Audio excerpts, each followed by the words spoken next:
Montevideo is modern. It is 100 years younger than New York or Boston. There are few reminders of colonial days in Montevideo, but plenty of evidence that this is the chief city of a dynamic and progressive country. Of Uruguay's 2 million people, about 1/3 live here in the capital.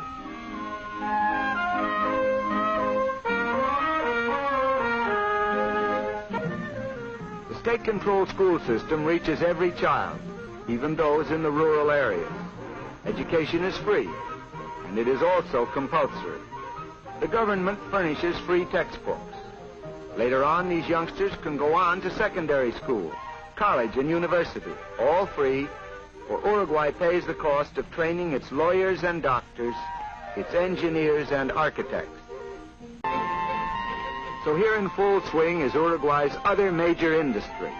All of this beef is for export. The best customers are the British. Today, much of the beef before foreign markets for its meat products and its wool, good harbors and easy access to the world sea lanes, these have meant economic progress and security for Uruguay.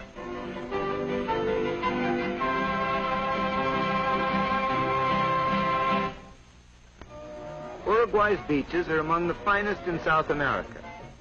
By national law, every Uruguayan is entitled to 2 weeks vacation each year with pay. And a lot of these vacations are spent on the shore. Besides, thousands come here every summer from Argentina.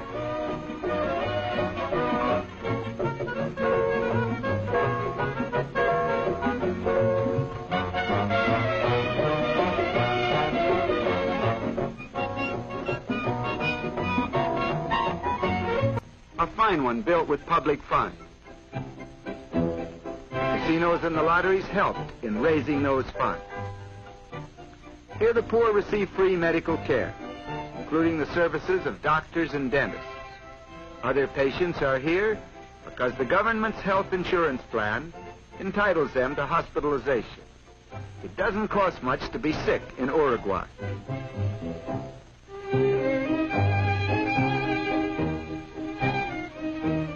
State-owned banks control all banking throughout the country.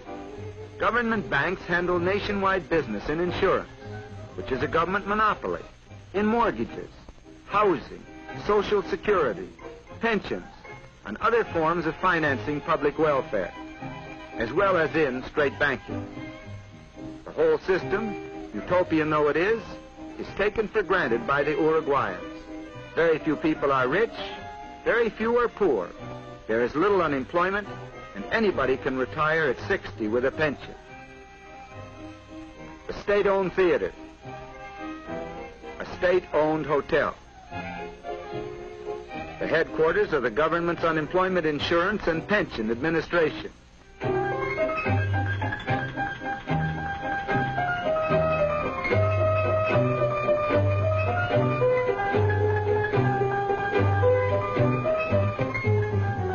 The government owns grain elevators, just as it owns factories for processing cement, alcohol, and petroleum. A citizen is free to go into business. The government will help him. And in many cases, the government will compete with him, too.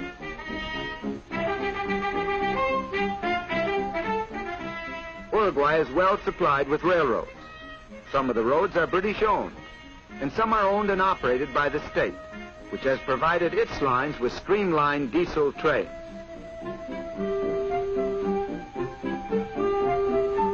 Number when more motive power is available.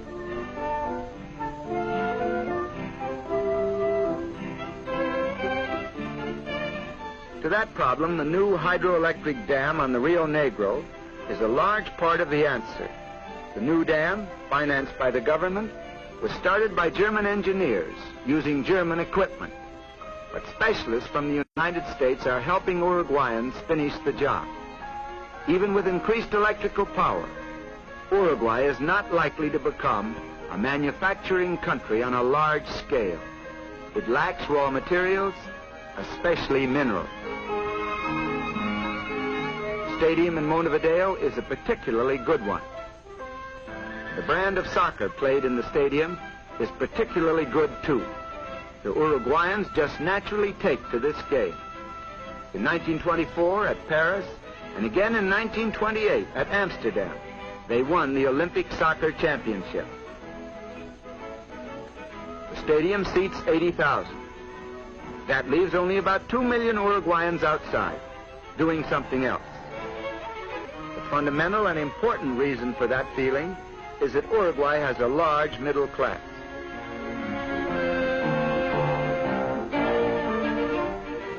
The Senate building, where there has been plenty of proof that Uruguay is a real democracy.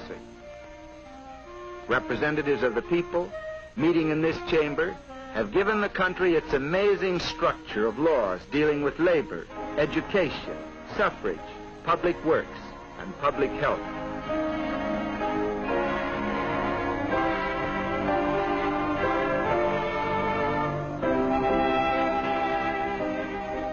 Note that some of the senators are women.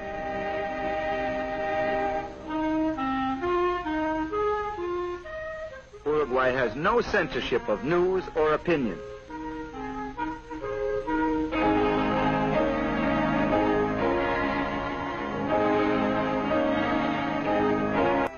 It is an outstandingly progressive and democratic land, and Montevideo is indeed a handsome capital.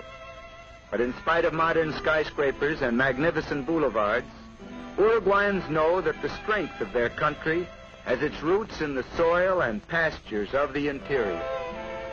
La República Oriental del Uruguay, to give it the full and official name, is wide, sunlit, and productive. The gauchos and sheep herders are important citizens of one of the most likable of all countries.